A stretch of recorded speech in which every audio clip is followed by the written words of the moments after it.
நேயர்கள் அனைவருக்கும் வணக்கம். சக்தி ஜோதிடம் வழியாக உங்களை சந்திப்பது உங்கள் வழிகாட்டி ஜோதிடர் கண்ணன். கைரேகை கருத்துக்களை உங்கள் கையை பார்த்தவுடன் புரியும்படி கற்றுக் கொடுத்து கொண்டு வருகிறோம். பாருங்கள், பார்த்து பயன்பெறுங்கள். புதுசாக பார்க்குறவங்க சப்ஸ்கிரைப் பண்ணிங்க, உங்கள் ஃப்ரெண்டுகளுக்கும் ஷேர் பண்ணி பயன்பெறுங்கள். இந்த காணொலியை முழுமையாக பார்த்தீங்கன்னா உங்களுக்கு புரியும். பாதியில் நிறுத்திட்டீங்கன்னா உங்களுக்கு புரியாது. கடைசி நொடியில் கூட உங்களுக்கு பயனுள்ள தகவல்கள் காத்திருக்கும். ஒவ்வொரு வரியும் ஒவ்வொரு வார்த்தையும் உங்களுக்கு முக்கியமாக இருக்கும். இன்றைக்கு மிகப்பெரிய தலைப்பு, அதாவது வாழ்க்கை, அதாவது மன்மத மேடுன்னு நம்ம சொல்கிறோம். காதல், அன்பு, ஆசை, பாசம் இதெல்லாம் எப்படி ஒரு நபருக்கு இருக்கும் அப்படிங்கிறத ஐக்கிய ரேகை, கலத்திர ரேகை, திருமண ரேகை, பாச ரேகை, அன்பு ரேகை, இது மாதிரி ரேகைகளுக்கு நிறைய அந்த ரேகைக்கு பேர் இருக்கு. இப்போ நம்ம போர்டுக்கு வந்துடுவோம், அப்போதான் உங்களுக்கு புரியும். இந்த புதன் மேடு இருக்குல்ல, புதன் மேட்டுக்கு ஓரத்தில், இந்த ஓரத்தில் இருக்கு பாருங்க, இந்த இருதய ரேகைக்கும் புதன் மேடு இங்க ஒரு கோடு இருக்கு பாருங்க. புதன் மேட்டுல இங்க ஒரு கோடு இருக்கும். இந்த கோட்டுக்கும் இந்த இருதய ரேகைக்கும் இடையில சைடுல ஓரத்துல இருக்கும். அதுதான் திருமண ரேகை, களத்திர ரேகை, பாச ரேகை, அன்பு ரேகை, காதல் ரேகை அப்படின்னு நிறைய பேர் இருக்கு அதுக்கு. இந்த ரேகைகள் எல்லாமே இப்ப நான் சொல்றது பொதுவான பலன்கள். ஒரு சில பேருக்கு பொய் மாதிரியே தெரியும், ஒரு சில பேருக்கு கரெக்டா இருக்கும். இது 100% நான் சொல்வது ஒரு சில பேருக்கு கரெக்டாகவே இருக்கும். 10% மாறும். ஏன் காரணம் என்னன்னா, ஒரு சில பேர் இப்போ ஆசை மட்டும் இருக்கும், ஆசையோடையே நின்று போயிடும். ஆசை நிறைய இருக்கும். சுக்கிரன் வீடு நல்லா இருந்தா ஆசை, செவ்வாய் வீடு நல்லா இருந்து, இந்த ஆயுள் ரேகை நல்லா இருந்ததுன்னா, செவ்வாய் ரேகையும் இருந்ததுன்னா அவர்களுக்கு ஆசை நிறைய இருக்கும், ஆசையோடையே நின்றும். புத்தி ரேகை சிறப்பாக இருந்தால் மாறுபடும். நல்லா புரிஞ்சுங்க. நல்ல புத்தி ரேகை நல்லா சார்பா இருந்துச்சுன்னு வச்சுங்க, அவங்களுக்கு ஆசையெல்லாம் இருக்கும், கட்டுக்குள் இருக்கும். புத்தி ரேகை சரியில்லாத போது மாறுபடும். இதுல நிறைய விஷயங்கள் இருக்கு. அதாவது மன்மத மேடுங்கிறது இதுதான். இந்த சுண்டு விரலுக்கு கீழே இந்த கோட்டுக்கும் இருதய ரேகைக்கும் இடையில இருக்கிறது மன்மத மேடு. ஆசை, காதல், பாசம், திருமணம், நட்பு, அன்பு இதையெல்லாம் தெரிவிப்பது இந்த மேட்டோட வேலை. ஐக்கிய ரேகை, களத்திர ரேகை, திருமண ரேகை, பாச ரேகை, அன்பு ரேகை இதை எல்லாத்தையும் சொல்றது இந்த மேடு. இந்த ரேகை இதுல வரக்கூடிய ரேகை பார்த்தீங்கன்னா ஒரு 4 ரேகை கூட வரலாம். அதனால 4 திருமணமும் சொல்ல முடியாது. ஒரு சில பேருக்கு 4 திருமணமும் இருக்கலாம். என்ன சார் சொல்றீங்க, குழப்பறீங்களே சார்? அதாவது கையை பார்க்கணும், பார்த்த உடனே ஒரு நிறைய அனுபவம் இருந்தால் தான் அது தெரியும். ஒரு சில பேருக்கு சின்ன ரேகையா இருக்கும், அது கல்யாணத்துல முடிஞ்சு கொஞ்ச நாள் திருமணம் நடந்து ஒரு குழந்தை பிறக்கும், அதுக்கப்புறம் இறந்துருவாரு, இல்ல ஓடிடுவாரு. இது மாதிரி நடக்கிறது கூட வாய்ப்பு இருக்கு. இல்ல லவ் பண்ணி பிரிஞ்சிருவாங்க, லவ்வோட முடிஞ்சு போயிடும். இல்ல ஆசைப்படுவாங்க, ஆசையோடய நின்று போயிடும். ஒரு பாசமா இருப்பாங்க, அந்த பாசத்தோட நின்று போயிடும். இந்த மாதிரி நிறைய அதுக்கு இருக்கு. இப்ப இதுல பெருசா நீளமா வரதான் காதல், அதாவது திருமணத்துல போய் முடியும் சொல்லுவாங்க. மித்தெல்லாம் காதல் நிகழ்வுகள், அதாவது ஆசை, பாசம், அன்பு ஏதாவது ஒண்ணு இருக்கும். இப்ப இதுல வரக்கூடிய ரேகைகள் ஒண்ணு ஆசையோடையே நின்று போயிடும், இன்னொன்னு காதலோடையே நின்று போயிடும், இன்னொன்னு பாசத்தோடையே நின்று போயிடும், இன்னொன்னு திருமணம் வரைக்கும் வரும், இன்னொன்னு நட்போடையே நின்று போயிடும், இன்னொன்னு அன்போட இருக்கும். இதுல ஏதாவது ஒண்ணு கண்டிப்பா இருக்கும். சரிங்களா? இப்ப நான் சொல்றது 190% தொடர்புகளை குறிக்கக்கூடியது. அதாவது உடல் உறவு இதை குறிக்கக்கூடியதான் இருக்கும். இதுல இத்தனையும் அடங்கும் 90% உடல் உறவு தான் குறிக்கும். ஒரு சில பேருக்கு இதுல 4 ரேகையோ 2 ரேகை தான் இருக்கும். அதை கணக்கு பண்ணி பார்த்தோம்னா அவர்களுடைய உடல் உறவை, அதாவது துல்லியமா கணக்கு பண்ணிக்கலாம், 2 கையுமே பத்தாது. ஒவ்வொரு கோடு ஒரு நபரோட தொடர்பு வரும்போது கோடு போட்டோம்னா 2 கையுமே பத்தாது. அவ்வளவு தொடர்புகள் கூட இருக்கும். அது இங்க காமிக்கிறது என்னன்னா, உங்கள் மனதில் பட்டவர்கள், மனதுல தைச்சவங்க, அதாவது பாசம், அன்பு, காதல், மனதை நெருடியவர்கள், மனதில் பதிந்தவர்கள். அதாவது சும்மா போறோம், ஒரு ஹோட்டல்ல சாப்பிட்றோம், அது மனசுல பதியாது. நம்ம வீட்டுல டெய்லி நம்ம மனைவி கையால சமைச்சு அவங்க டேஸ்டா போடுறது அங்க பதிஞ்சிரும். இதுதான் உண்மை. ஹோட்டல்ல இப்போ ஒரு சில பேர் புரியுறவங்களுக்கு நிறைய புரிஞ்சிடும். இது வந்து ஒரு ஒரு பொதுவான ஒரு காமெடியில கோடோட தான் போட முடியும். ஒரு சில விஷயங்களை நேரா தான் சொல்ல முடியும். அதுவும் நேராவும் ஒரு சில பேர் ஒத்துப்பாங்க, ஒரு சில பேர் ஒத்துக்க மாட்டாங்க. அப்படிலாம் கிடையாது சார்பாங்க. ஆனால் அவங்க உங்களுக்கு தெரியும். இப்ப உங்க மனசாட்சிப்படி 20ல இருந்து 35 வயசுக்குள்ளார, இப்போ ஒரு 50 வயசுக்காரர் இருக்காருன்னு வச்சுக்க. 20ல இருந்து 35க்குள்ள நம்ம எப்படி இருந்தோம்னு நம்மளுடைய பின்னணி லைஃப்பை நீங்க பாருங்க, உங்களுக்கே புரியும். இல்ல ஒரு 20 வயசு நபர் வாலிபர் பார்க்கறாருன்னா அவருக்கு கண்டிப்பா தெரிஞ்சிடும். இப்ப நான் சொல்றது எல்லாமே உண்மை. அதாவது அனுபவமும் அந்த ரேகை சாஸ்திரமும் கலந்து நான் சொல்லிக்கிட்டு இருக்கேன். இப்ப இதுல ஒரு சின்னூண்டு ரேகை முதல்ல வருது. இறுதி ரேகைக்கு பக்கத்துல ஒரு சின்ன ரேகை வருது. அப்போ ஒரு 19 வயசுல ஒரு லவ் வந்து உங்களுக்கு ஃபெயிலியர் ஆயிடுச்சு. அதுக்கப்புறம் ஒரு ரேகை வருது. 20 வயசுல உங்களுக்கு திருமணம் ஆகி ஒரு குழந்தை பிறக்குது. கணவர் எதிர்பாராத விதமா ஒரு 2 வருஷத்துல இறந்து போயிடுறாரு. அதுவும் இங்க ரேகை வந்துடும். இல்ல விட்டுட்டு ஓடி போறதும் ரேகை வந்துடும். கொஞ்சம் நீளமா இருக்கு இல்லையா? சின்னதா இருக்குது காதல் நிகழ்வு, கொஞ்சம் நீளமா இருக்கு திருமணத்துல கூட முடியும், இல்லைன்னா விட்டுட்டு ஓடி போறதுலையும் முடியும். இல்ல வெறுமனே காதல், ஒரு காதலிச்சு கல்யாணம் பண்ணாம கொஞ்ச நாள் குடும்பம் நடத்திட்டு அவங்க மனசுல பதிஞ்சிடுவாங்க, அதுக்கப்புறம் விட்டுட்டு விலகி ஓடிடுவாங்க. அந்த மாதிரி இருக்கிறதும் வரும். நீளமா வர்றது திருமணம், கண்டிப்பாக திருமண ரேகையா இருக்கும். இந்த திருமண ரேகைக்கு அப்புறமா ஒரு 2 ரேகை வருது பாருங்க. அது நட்பாக இருக்கலாம், உடல் உறவாக இருக்கலாம், ஆசையாக இருக்கலாம், பாசமாக இருக்கலாம். ஒரு மரியாதையா ஒரு நல்ல திக் ஃப்ரெண்ட் இருக்காங்க, அவங்க மனசுல நம்ம மனசுல பதிஞ்சவங்களை வர்றது இந்த இடம் தான். இந்த இடம் வந்து மன்மதன் வீடு. மன்மதன் விடக்கூடிய அம்புகள் தான் இந்த ரேகைகள் எல்லாமே. அதனால ஒரு சில பேருக்கு எக்கச்சக்கமான தொடர்புகள் இருக்கும். இதுக்கு எல்லாத்துக்கும் காரணம் என்ன? ஒரு நபர் திருமணம் எப்படி செய்கிறார், லவ் பண்ணி கல்யாணம் பண்றாரா? இப்ப சந்திரமேடு, சந்திரமேடு அளவுக்கு அதிகமா உப்பலா இருந்து இதுல ஒரு 4-5 ரேகை சின்ன சின்ன ரேகை இருந்து ஒரு ரேகை நல்ல நீளமா இருந்தா கண்டிப்பாக காதலித்து திருமணம் செய்து வீட்டை விட்டு எடுத்து ஓடி போய் கல்யாணம் பண்றதுக்கு வாய்ப்புகள் இருக்கு. ஒன்னு ஃபர்ஸ்ட் பாயிண்ட். ரெண்டாவது, இந்த விதி ரேகைன்னு சனி ரேகை இருக்கு பாத்தீங்களா? சுக்கிரன் இந்த சந்திரமேட்டுல இருந்து ஆரம்பிச்சு நேரா சனி மேட்டுக்கு போய் முடிஞ்சதுன்னா காதலித்து அவர்கள் திருமணம் செய்வதற்கு வாய்ப்பு உண்டு. மனைவி படித்து நல்ல வருமானம் ஈட்டக்கூடிய மனைவியாக அமைவதற்கு வாய்ப்பு உண்டு. அப்புறம் சுக்கரமேட்ல செவ்வாய் ரேகைன்னு ஒன்று வரும். இந்த செவ்வாய் ரேகை இருந்து இந்த சுக்கரமேடு பாருங்க, இப்ப நான் போட்டுருக்கேன் பாத்தீங்களா? இந்த மாதிரி நல்ல வில் வானவில் மாதிரி நல்ல சுக்கரமேடை தள்ளி நல்ல அழகா இருந்ததுன்னா ஆசை பாசம் அதிகமா இருக்கும், காதல் அதிகமா இருக்கும், காமம் அதிகமா இருக்கும் அப்படின்னு நம்ம சொல்லலாம். இந்த செவ்வாய் ரேகையும் இருந்து சுக்கரமேடும் செவ்வாய் மேடும் நல்ல உப்பலா இருக்கு சார். இந்த சந்திர ரேகையும் சந்திரமேட்டுல இருந்து விதி ரேகையும் போகுது. இப்ப இங்க வந்து ஒரு 2-3 ரேகை இருக்கு. இவர்கள் காதலித்து திருமணம் செய்வதற்கு வாய்ப்பு உண்டு. அளவுக்கு அதிகமாக எண்ணற்றவர்களோடு அவர்களுக்கு தொடர்பு இருப்பதற்கு வாய்ப்பு அதிகம். இதோட இன்னொரு ரேகையும் இருக்கு. சுக்கிரமேட்ல இப்படி ஒரு வளைகுறி இருக்கு சார். அவர்களுக்கு காதலியை இல்ல காதலனை எண்ண முடியாத நிலை உருவாகும். இது உங்களுடைய தப்பு கிடையாது, ஒரு மனிதனுடைய தப்பு கிடையாது. கிரகங்கள் இவ்வாறு இருந்தால் தூண்டும். இந்த புத்திரேகை நல்ல நீளமா இங்க ஆரம்பிச்சு இங்க வந்து முடிஞ்சிருச்சுன்னா கௌரவம் பார்த்து அதை தடுப்பாரு. மனசுல ஆசை எழும், ஆசை உண்டாகும். நல்லா புரிஞ்சுங்க, நான் சொல்றத நல்லா அக்யூரேட்டா பாத்தீங்கன்னா நீங்க நிறைய விஷயம் கத்துக்கலாம். இது மிக மிக முக்கியமான ஒரு தலைப்பு. வாழ்க்கை வந்து இவ்வளவுதான். இந்த சுண்டு விரலுக்கு அடியில ஓரத்துல இறுதி ரேகைக்கும் இந்த சுண்டு விரல் அடி கோட்டுக்கும் இடையில இருக்கிறது இவ்வளவுதான் நம்மளுடைய வாழ்க்கையே. சந்தோஷம் இவ்வளவுதான், மிச்சம் எல்லாமே போராட்டம் தான் வாழ்க்கை. இந்த சந்தோஷத்திலேயே சந்தோஷம் எவ்வளவு இருக்கு பாருங்க.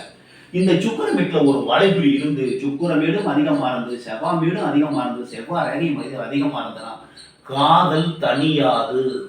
எவ்வளவு பேரோட உடலுறவு கொண்டான்னு கணக்கே இருக்காது. கணக்கு இல்லாமல் உடலுறவு செய்யக்கூடிய ஒரு மனோபக்குவத்தை சுக்கிர பகவான் ஏற்படுத்துவார். இன்னும் வேண்டும் வேண்டும் வேண்டும் அப்படிங்கிற ஒரு எண்ணத்தை உருவாக்குவார். இந்த ஆசை தனியாது. இந்த சுக்கிரமேட்ல இந்த வளைவு இருந்து சுக்கிரமேடும் செவ்வாய் மேடும் அதிகமா இருந்து செவ்வாய் ரேகை இருந்தா ஆசை தனியாது சார், காதல் தனியாது. ஒண்ணு. இதுல ஒரு சின்ன ரேகை இருந்ததுன்னா காதலித்து லவ் ஃபெயிலியர் ஆகிறதுக்கு வாய்ப்பு இருக்கு. கொஞ்சம் இருந்ததுன்னா அது கல்யாணத்துல போய் முடிஞ்சு கல்யாணமே ஃபெயிலியர் ஆகிறதுக்கு வாய்ப்பு உண்டு. இன்னும் ஒண்ணு நல்ல நீளமா இருக்கிறவன் திருமண ரேகை. இந்த திருமண ரேகைக்கு அப்புறம் 2 பேர் தொடர்பு வருதுன்னா ஒரு நட்பா இருக்கலாம், ஒரு பாசமா இருக்கலாம், காதலா இருக்கலாம், இல்ல தொடர்புகளையும் குறிக்கலாம். இது அவங்களுக்கு தெரியும். இப்ப ஒரு நபரை பார்க்கிறோம், ஒரு பெண் வருகிறார், பார்த்த உடனே அங்க சாஸ்திரம் தெரிஞ்சிருக்கணும். ஒரு ஜோதிடருக்கு, கைரேகை ஜோதிடருக்கு அங்க சாஸ்திரம் தெரிஞ்சிருக்க வேண்டும். அந்த அவர்களுடைய உள் உணர்வு நமக்கு வந்துடும். பார்த்த உடனே இந்த பெண் ஒரு தூய்மையான பெண் அப்படின்னு நம்ம கண்டுபிடிச்சிட்டோம். அவங்களுக்கு 2 ரேகை இருக்கு சார். இந்த இடத்துல இப்படி 2 ரேகை சமமா கரெக்டா இருக்கு. 2 ரேகை. இது உண்மை நடந்த விஷயம். இது நிறைய காணொலியில் நான் சொல்லியிருக்கேன். இருந்தாலும் இதுக்கு இந்த சாப்டர் வரும்போது இது சொல்லி ஆகும். இது மாதிரி 2 ரேகை இருக்கு, கரெக்டா இருக்கு. அப்படிங்கும்போது அந்த பெண் ரொம்ப நல்ல தூய்மையான பெண் அப்படிங்கிறத கண்டுபிடிச்சிட்டோம். அதை பிடிச்ச உடனே அந்த பெண்ணிட்ட கேட்டோம், உங்கள் கணவர் 2 தரம் உங்களுக்கு தாலி கட்டினாரா? ஆமா, 2 தரம் தாலி. ஒரு தரம் தாலி தொலைஞ்சிருச்சு, 2வது தரம் தாலி கட்டினார். இந்த மாதிரி நிகழ்வுகள் நிகழ்வதற்கு வாய்ப்புகள் உண்டு. இந்த 2 ரேகை ஒரே இதில் இருந்ததுன்னா பெண்ணு கரெக்டா இருந்தா 2வது தரம் அதே கணவர்கிட்ட தாலி தொலைஞ்சு போய் இல்ல தாலியை வேண்டிட்டு கோயில உண்டியில போட்டுருவாங்க, 2வது தரம் தாலி கட்டுவாங்க. இந்த மாதிரி நிகழ்வுகளும் வரும். அதாவது ஆசையை அடக்க முடியாமல் கண்ட்ரோலே பண்ண முடியாது, நம்மளை மீறி கை மீறி போயிடுச்சுக்கிறாங்க பார்த்தீங்களா, அந்த மாதிரி வராது. சுக்கிர வீடும் செவ்வாய் வீடு அதிகமாக இருந்து செவ்வாய் இருந்து இங்க வளைகுறி இருந்ததுன்னா கண்டிப்பாக கிரகங்கள் தான் ஆளும் மனிதனை. நாம இஷ்டத்துக்கு செய்ய முடியாது, ஒரு சில நேரம் தன்னை மீறி உறவுகளை கடந்து என்ன உறவுன்னு பார்க்க மாட்டாங்க, கண்மூடித்தனமாக. அதாவது காதல், இன்பம், ஆசை, உடலுறவு இதுலேயே தான் பிரியமா இருப்பாங்க. இதுக்கு காரணம் நீங்கள் கிடையாது, உங்களுடைய கிரகங்கள். இதுலயே புத்திரேகை நல்லா நீளமா இருந்துச்சுன்னு வச்சுக்க, கௌரவம் பார்ப்பாங்க. வேணாம், நம்ம ஆசை இருக்கு, நம்மளுக்கு ஒரு பங்கம் வந்துடும், ஒரு தப்பு வந்துடும், நம்மளை பார்த்து இந்த உலகம் பழிக்கும்னு அதை ஆசையோடையே நிறுத்தி விடுவார்கள். இந்த ரேகை இருக்கும், ஆசையோடையே நின்று போயிடும். அதுல செயல்ல இறங்க மாட்டாங்க. ஒரு சில பேருக்கு புத்தி ரேகை இவ்வளவுதான் சார் வருது, புத்தி ரேகை இவ்வளவுதான் வருது, கொஞ்சம் பாதி தூரம் தான் வருது. அப்ப சுக்கிர மேடும் அதிகமா இருக்கு, செவ்வாய் மேடும் அதிகமா இருக்கு, இது மாதிரி வளைகுறியும் இருக்குது.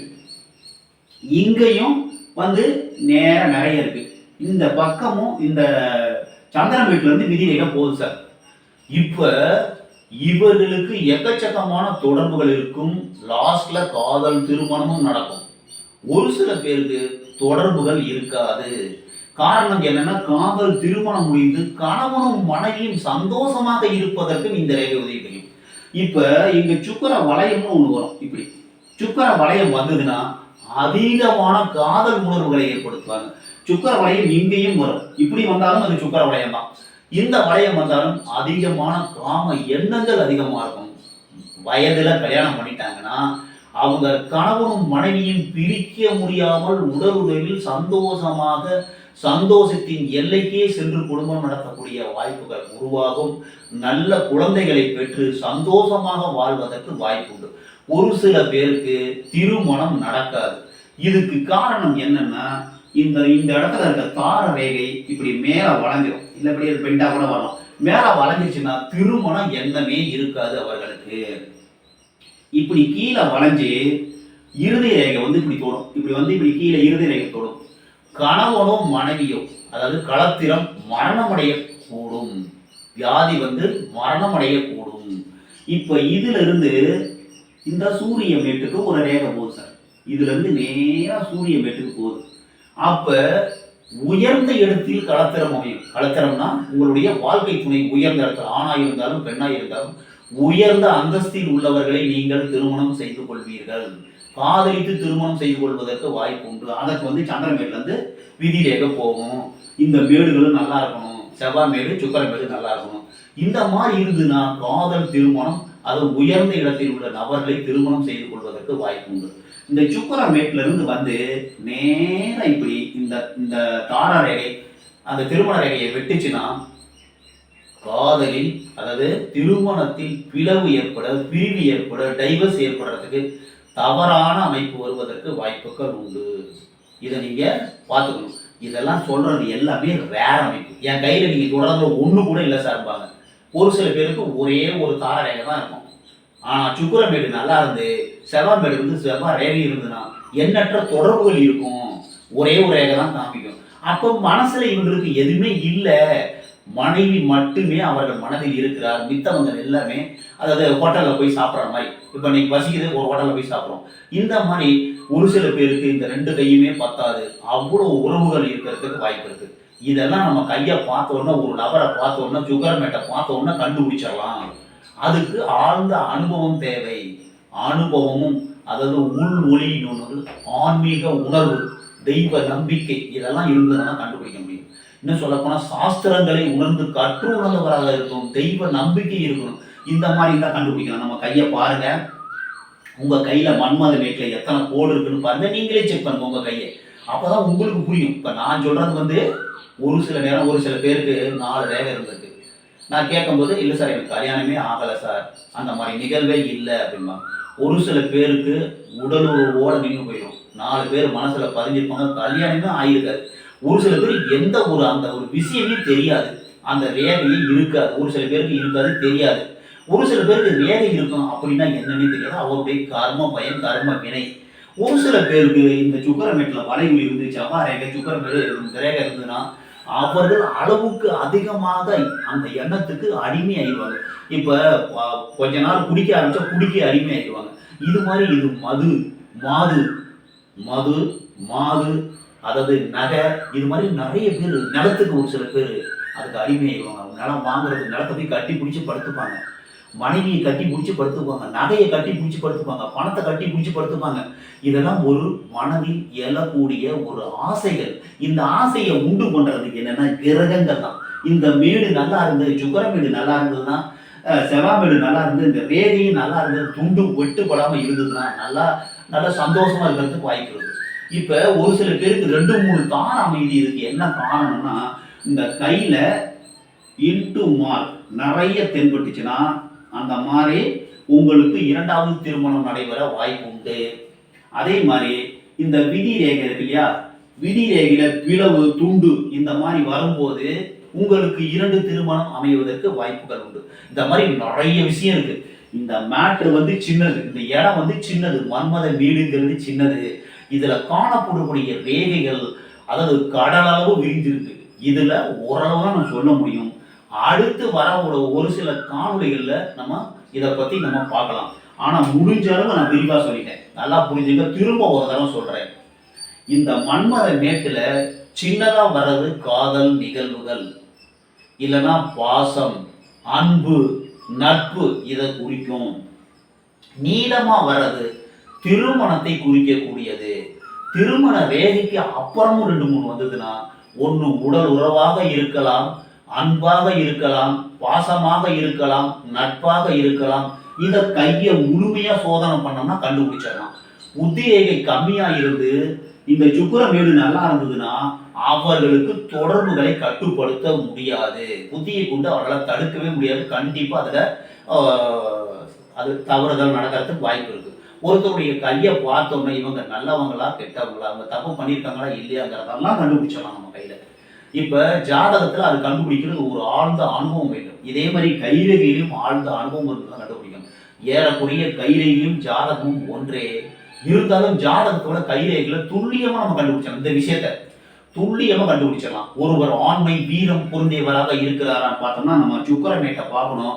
இந்த ஆயுள் ரேகை துண்டு வெட்டு இல்லாம இருந்து செவ்வாய் ரேகை இருந்து இங்க செவ்வாமேடு சுக்கிரமேடு நல்லா இருந்தாவே இவர்களுக்கு அதிகமான தொடர்பு இருக்கும். ஆசையை கண்ட்ரோல் பண்ண முடியாது. இன்னும் சொல்ல போனா அதை உறுதிப்படுத்துறதுக்கு சுக்கிர வளையம், இங்க ஒரு வளையமோ இங்க ஒரு வளையம் வருதுன்னா காதல் ஆசை தீரவே தீராது. இப்ப ஒரு வேளை சாப்பிட்றோம், மத்தியானம் சாப்பிட்றோம், நைட்டு சாப்பிட்றோம், ஒரு நாளைக்கு 3 வேளை சாப்பிட்றோம். இந்த 3 வேளை கணவனும் மனைவியும் சந்தோஷமாக இருப்பதற்கு கூட வாய்ப்புகள் உண்டு. இது 3 வேளைங்கிறது ஒரு சில பேர் என்ன பண்ணுவாங்க, போனால் காஃபி டீ குடிப்பாங்க. நிறைய ஒரு நாளைக்கு காலையில இருந்து எந்திரிச்சு 4-5 காஃபி குடிப்பாங்க. ஒரு 4-5 இடத்துல போய் டிஃபன் சாப்பிடுவாங்க. அந்த மாதிரி கூட இருக்கிறதுக்கு வாய்ப்பு இருக்கு. இது எதுக்கு சொல்றேன்னா போல்வாடா சொல்றேன். ஒரு சில பேருக்கு அந்த ஆசை காஃபி குடிக்கிறதுலயே ஒரு பைத்தியமா இருப்பாங்க. அதே மாதிரி இது ஒரு விதமான ஒரு ஆசை எண்ணங்கள். இதுக்கு எல்லாத்துக்கும் காரணம் கிரகங்கள் தான், நீங்க கிடையாது. புத்தி ரேகை நல்லா இருந்ததுன்னா அதை தடுக்கும், புத்தி ரேகை சரியில்லைன்னா தடுக்காது. இப்ப என்னால முடிஞ்ச அளவு இதுல நிறைய விஷயம் சொல்லிட்டேன். உங்களுக்கு டவுட் இருந்ததுன்னா நீங்க என்னுடைய தொலைபேசி கொடுத்துருங்க. இதில் நீங்க கேட்டு உங்களுடைய சந்தேகத்தை நிவர்த்தி பண்ணிக்கலாம். படிக்கிறவங்களுக்காண்டி சொல்லியிருக்கேன். இல்லைன்னா இது வந்து திருமண ரேகை தான். இதுல வர்றது திருமண ரேகை, காதல் நிகழ்வுகள், அன்பு, பாசம் இவ்வளவுதான் சொல்லணும். ஏன்னா இது வந்து குடும்பத்தோட குழப்பத்தை உண்டு பண்ணிடும். இத ஒரு சில பேரு நியாயம், நீதி, நேர்மையா இருப்பாங்க. அவங்களுக்கு 2, 3 ரேகை இருக்கும். அவங்கள பார்த்த உடனே லட்சுமிகரமா இருப்பாங்க. அவங்களுக்கு புத்தி ரேகை நல்லா இருக்கும். புத்தியை கொண்டு அவங்க திருத்திடுவாங்க. புத்தி ரேகை நல்லா இருக்கு சார். ஒரு 2, 3 ரேகை இருக்கு. கடத்தர ரேகை 2, 3 ரேகை இருக்கு. அப்ப அந்த பெண்மணி அந்த புத்தியை கொண்டு அதை கரெக்ட் பண்ணிடுவாரு. தப்பு பண்ண மாட்டாங்க. இது ஒரு சிலரோட கையை பார்த்து, அந்த மேடுகளை பார்த்து, எல்லாமே 2 கையையும் பார்க்கணும். பார்த்து தான் நம்ம கண்ட்ரோலுக்கு ஒரு கரெக்டாக ஒரு சஜஷன் பண்ண முடியும். மொழிய எடுத்தோடனே இவங்க தப்பானவங்க, இவங்க நியாயமானவங்க, உண்மையானவங்க அப்படின்னு நம்ம சொல்லிட முடியாது. ஒன்று தப்பும் இருக்கலாம், உண்மையும் இருக்கலாம், நேர்மையும் இருக்கலாம், காதலும் இருக்கலாம், அன்பும் இருக்கலாம், பாசமும் இருக்கலாம், நட்பும் இருக்கலாம். இதை பார்த்து நல்லா கரெக்டாக 2 கையும் பார்த்து சஜஷன் பண்ணி கண்டுபிடிக்கணும். இதுதான் வந்து பாச ரேகை, அன்பு ரேகை, களத்திர ரேகை. இது மன்மத மேட்டில் காணப்படக்கூடிய ஒரு விசித்திரமான அமைப்பு. இதை வந்து கண்டுபிடிக்கிறதுக்கு உள் ஒளி வேண்டும், ஒரு வாக்கு படிதம் வேண்டும், அது நல்ல ஒரு அனுபவஸ்தரா இருக்கும். அனுபவஸ்தரம் தான் அதை கண்டுபிடிச்சிடலாம். மற்றும் ஒரு சிறப்பான காணொளியில் உங்களை சந்திக்கும் வரை உங்கள் வழிகாட்டி ஜோதிடர் கண்ணன். வணக்கம்.